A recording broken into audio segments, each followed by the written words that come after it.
Hi, this is Kathy from Moving with Presence Yoga Therapy.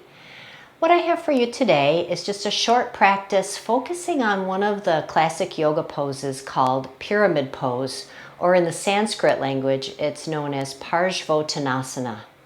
So this pose requires one to have some length in the hamstrings, the awareness to bend from the hips, and to be able to distinguish between bending, rounding the back and moving from the hips, basically. So for this practice, you'll need a ball of some kind. It could be a tennis ball. I have a pinky ball here. You'll need a blanket and a block and a chair. So we're just going to begin lying on your back. Now, if you're not able to get down on the floor for any reason, whatever reason it might be, you can do this ball massage that we're going to do on the wall as well. So I will show it first on the floor, and then I'll show how you can do it at the wall. So you're going to lie down onto your back, and you're going to take the ball underneath the left buttocks. So just anywhere around the buttocks area there, and you can have your feet flat on the floor and your knees bent, and just begin to explore the tissue of your buttocks muscle. So you want to just kind of glide side to side, maybe making some little circles, and just getting a sense of what you're feeling there under the left side. Now, as you're doing that, I'm just going to show the option to do this at the wall. So if you're not able to come down to the floor for whatever reason, you just take the ball to the left buttocks and come towards the wall and just start to back yourself up to the wall, and you've got the ball back there, and you're just sort of, again, moving around, exploring the territory of the buttocks. We have upper buttocks muscles, we have lower buttocks muscles. So whether you're on the floor or the wall here, we're just going to spend another moment. Sometimes there's more tension in certain areas of the glutes. And you don't have to try and push your way through to get release, right? Just sort of approach this ball work with a curiosity, a little bit of softness, openness, just kind of noticing, meeting the sensations as they're arising. All right, and then we'll pause a moment, whether you're standing at the wall or lying down. Just take the ball out for a second and just notice if there's any sensations that are arising that are different from left to right. All right, and then we'll do the other side. So take the ball under the right bum. Again, you can do this at the wall or the floor. If you're on the floor, keep your feet flat on the floor so that you can move your pelvis around. And just getting a little bit of awareness to the back side. It's interesting that when I do this on the floor, it's different than doing it at the wall, but it's not any better necessarily doing it on the floor. I think kind of doing it at the wall is actually nice to provide a different variety or stimulation to the area, bringing sensations and awareness there. So you could try both. All right. And then just finishing up. If you wanted to do this a little bit longer, you could pause the video, spend a little bit more time rolling around on the buttocks muscles. Okay, so then I'm just going to take the ball away, and again, just whether you're standing or lying down, just take a moment to notice what you're sensing. All right, and then we'll all roll onto your side if you're on the floor, and we'll all meet up and standing. And I'd like you now to take your strap and your block. If you have a regular yoga belt, You can make a loop in your belt. If you only have, like, say, some kind of a bathrobe tie, those work pretty well. You could use that and tie that around the thighs. So what we're going to do here is I have a block and a strap. So I'm going to step into the loop that I've made with my strap. Initially, I'm going to make the strap a little larger. As I bring it up around my middle thighs, I'm going to take the block and turn it so it's the tallest way and the skinniest way, and place it up between my inner thighs. Now the strap goes around the legs, and then you can make the strap a little more snug. So now you have your strap around the outsides of the legs and your block in the inner part of the legs here. Just coming to mountain pose. Now, everyone's a little different, so you might find that having the block in the skinniest direction is just too narrow. It doesn't feel good for your standing pose here. You might want to turn the block to its medium width, put the block between your thighs there, and then put the strap around your legs. So you can experiment with what feels best for your body. And as we're working again towards pyramid pose here, we want to consider that we're bending from the hips. And so I'm going to turn to the side and feel the weight in your feet now, just through the ball of the big foot, or the ball of the big toe, the ball of the little toe, and the center of the heel. So those 3 points of each foot are connecting. And then let's just take your hands to your lower glutes here, and bending from the hips, sit back into your hands. So knees bend and hips bend back, and then we'll stand back up. Right? So let's try this a few times. And this is where I mentioned that in pyramid pose, there can be a tendency to round the spine when you're coming into the pose.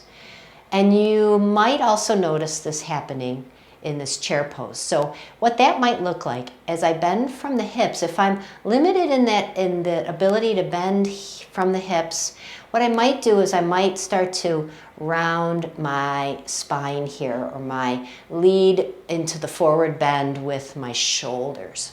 So that's what we want to be aware of. Try not to beat yourself up over that, but just, can you sense that from your tail to the crown of the head is staying more upright, and the curves of the spine are maintained, and the bend comes primarily from the hips and the knees and a little at the ankles. The reason that I like the strap and the block around the legs here is it gives some support to the muscles around the hips. Now, next time you come into this little squat here, focusing on the bend from your hips, press your legs out into the strap for a moment. You can have your hands in prayer or hands on your hips, and just stay here, keeping that consistent pressing out. So working into the outer hips, and then let's stand all the way back up. And then one more time, sit back into your chair, bending at the hips and the knees and the ankles. And now let's press into the block. So we're waking up the inner leg muscles. Stay with your breath here. Again, the spine is neutral. We're not correcting the spine, the curves, once we're in the pose. We want to come into the pose with a neutral spine. So let's do one more. And you can choose on this third one. Do you find it helpful to press out into the strap or press into the block? Whatever speaks to your body. Weight is even through your feet, and then come all the way back up to stand. And then we'll take your strap and block away. You can place those off to the side. Let's come now into, we're going to do a couple variations of pyramid pose. So pyramid pose is a lovely forward bend from standing. So the way that I like to work with this pose is starting in mountain pose here, and then I'll shift weight over to the right foot, we're going to take the left leg back, planting through the heel. So I have a short stance between my front and back foot here. All right, and then you can take your pinky finger side of your hand to the crease of your legs and start to hinge forward from your hips. Now the front leg in pyramid pose here is fairly straight. The knee isn't locked and then coming up. So from the side, when I step the right leg back or the left leg back here, my back leg, the pelvis is square to the front. So if you step your back foot forward for a moment and then take that same leg back and take a bigger giant step, okay? And you might notice that your pelvis, the two front hip bones, are no longer facing forward. They've rotated or twisted or turned to the side. When this happens, then we try to square the hips after we've taken a bigger step. What this does is it just creates a lot of torque and strain down the back leg, knee, maybe into the lower back, the SI joints, all that area there. So what I find is really helpful, particularly if you're working with some strain or pain in your body, is when you start here in mountain pose, take your leg back only as far as the pelvis stays square to the front. So it might be a smaller stance, right? And then you can start from there. So you're not inviting strain or tension down into the back and the legs. And then again, the spine stays neutral and you bow forward. Nice long spine, bending from the hips, coming all the way back up. Let's step the back foot forward and we'll try the other side. So take the other leg back, the heel grounds, and again, you're stepping back only as far as the pelvis stays more square to the front. Now, if this approach of putting the hands in the hip creases here can be helpful, but there's another way that you can also check to see if you're rounding your back rather than bending from the hips. You can just even put your hands on the front of your heart space here, and as you're upright in pyramid, if you start to come forward and you notice that you're rounding your shoulders or you're leading with your chest, that's another sign that you're no longer bending initially from the hip crease here. So this can be helpful as another way to enliven your awareness as to how you're bending forward. So we, again, don't want to be rigid in the spine. We don't want to brace or tense in the upper torso as we're coming forward, but we're just moving in this range where you're moving through the hips. And this is lovely work for the glutes and the muscles around the hips as well. Okay, so then step the back foot forward. Now we're going to add a little bit of a variation here. So I'd like you to take your blanket and you're just going to basically fold the blanket up so you have maybe 2 or 3 inches of a thickness in your blanket and place it down on the floor in front of you. And now standing close to your blanket here, the folded edges facing your toes. Let's step the right foot, ball of the foot, up onto the folded blanket rather, so your heel is on the floor. Now again, we're going to step the left foot back, but only to a range where your pelvis stays easily square to the front. And then again, we'll bow forward over the front leg. Now I've elevated the ball of the foot, which gives a little bit of nice connection down into the lower leg and the ankle. Again, we're not leading with the shoulders. Slow, steady breath. And when you come up, coming back up to standing, let's step the front foot off the blanket and then take your left foot up, just the ball of the foot, and you can step your right foot back. Pelvis stays square to the front. Again, you can have hands at the creases of the hips, really connecting. The pelvis is rolling over the head of the femurs here. Very much different than just bending from the waist or rounding the back. Okay, so then we'll hold this Parsvottanasana for just a moment.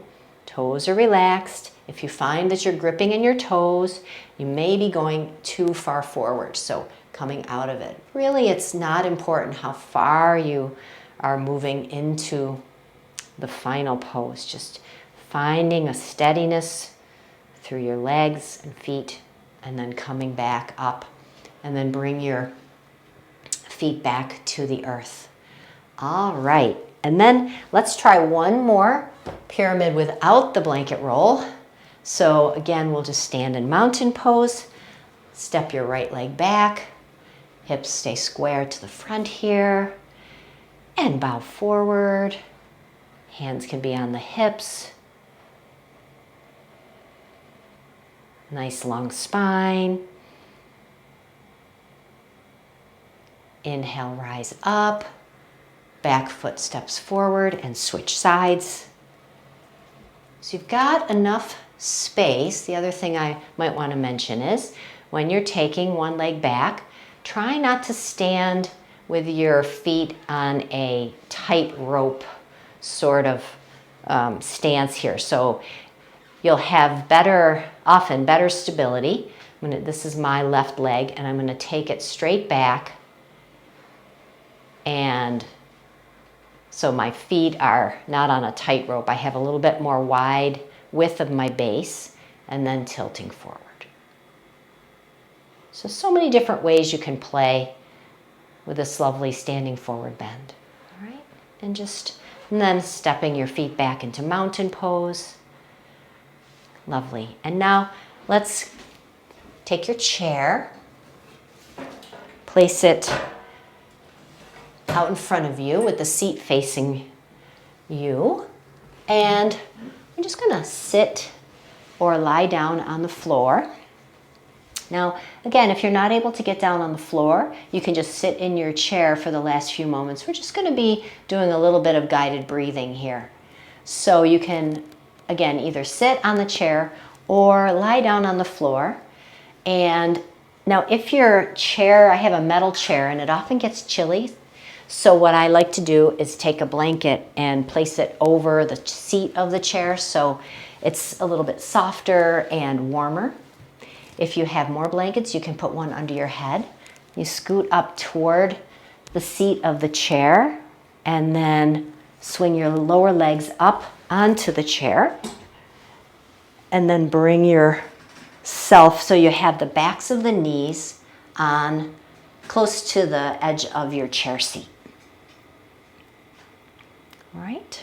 And then arms relax along the floor, anywhere that's comfortable. Back of the sacrum is resting on the earth.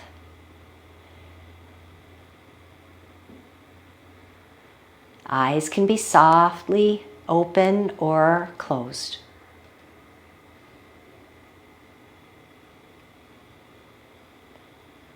And as you're just settling in for a moment or so,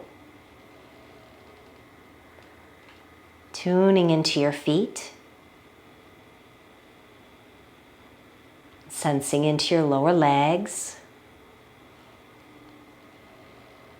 knees, upper legs. Can you sense where the upper legs settle into the hip sockets?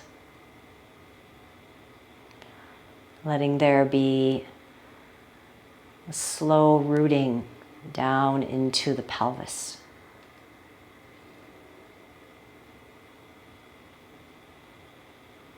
Sensing the lower back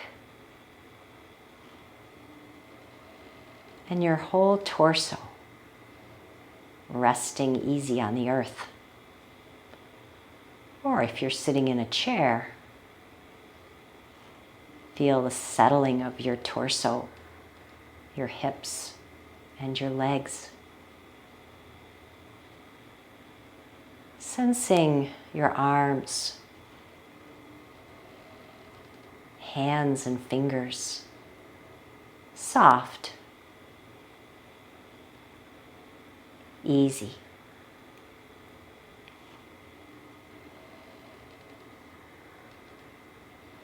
sensing into your face, eyes, ears, and head. Relaxed and at ease.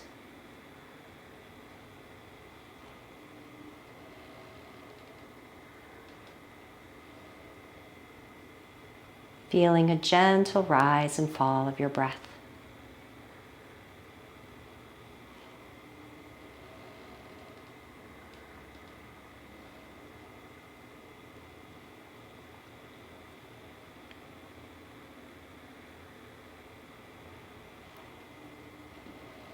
You can feel free to stay here as long as you like.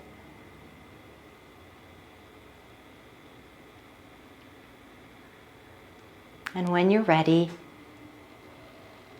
slowly begin to move a little through your fingers and your toes. And if you're lying on the floor, bending knees, gentle roll to one side, letting your head be the last part of you to arise.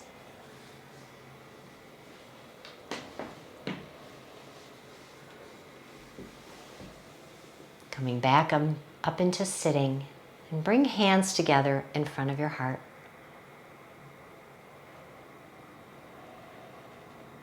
Thank yourself for your practice, and I thank you for practicing with me today. Namaste.